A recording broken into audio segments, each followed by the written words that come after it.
بسم اللہ الرحمن الرحیم. جیسے کہ آپ سب جانتے ہیں کہ پورے ملک کے اندر ان گستاخانہ حقوں کے خلاف لوگوں کے اندر بڑی زیادہ ایک ایجیٹیشن کی، نفرت کی اور محبان رسول کے اندر اس بات کی بہت سے جذبات ہیں کہ وہ پوری دنیا کے اندر اس کمپین کو چلائیں کہ ہم ہر چیز برداشت کر سکتے ہیں لیکن رسول اللہ صلی اللہ علیہ وسلم کی توہین کو برداشت نہیں کر سکتے. آپ یہ بات خود بتلائیے کہ 1.5 ارب مسلمان ہیں پوری دنیا کے اندر. کیا یہ فریڈم آف سپیچ ہے کہ ہیٹ سپیچ ہے کہ ان کے مذہبی جذبات کو، ان کے سینٹیمنٹس کو، ان کے ریلیجیس سینٹیمنٹس کو مجروح کیا جا رہا ہے؟ یہ کسی طرح بھی آزادی اظہار نہیں ہے، یہ تو ہیٹ سپیچ ہے. آپ جانتے ہیں پوری دنیا کے اندر یہ قوانین موجود ہے. فرانس کے اندر فرانس کا پرچم اگر فرانس میں جلا دیا جائے، فرانس کے چیف آف آرمی اسٹاف یا صدر کے خلاف کوئی بات کی جائے، رجب طیب اردگان نے ایک بیان دیا، انہوں نے اپنا سفیر واپس بلا لیا، لیکن مسلمان حکمرانوں کو یہ توفیق نہیں ہو رہی کہ احتجاج ہی ریکارڈ کرا دیں. سفیر کو بدر کرنا یا سفیر کو ملک سے نکالنا یہ ہمارا پہلا بنیادی مطالبہ ہے کہ حکمران اگر واقعی یہ سمجھتے ہیں وہ حکومتی سطح پہ احتجاج کرنا چاہتے ہیں تو سفیر کو بدر کیا جائے، سفیر کو ملک سے نکالا جائے. اور یہ سفیر کو نکالنا پوری دنیا میں مسلمہ احتجاجی ضابطہ ہے، اس کے اندر کوئی چمبے کی بات نہیں. لیکن ہمارے وزیر خارجہ صاحب کو ماشاءاللہ یہی علم نہیں ہے کہ ہمارا اپنا کوئی فرانس میں سفیر بھی موجود ہے کہ نہیں.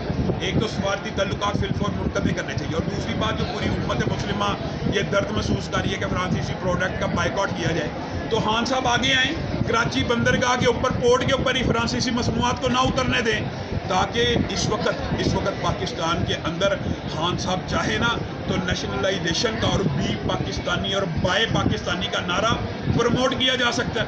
ملٹی نیشنل کمپنی سے جان چھڑانے کا وقت ہے. میں صرف فرانس کی مصنوعات کی بات نہیں کر رہا.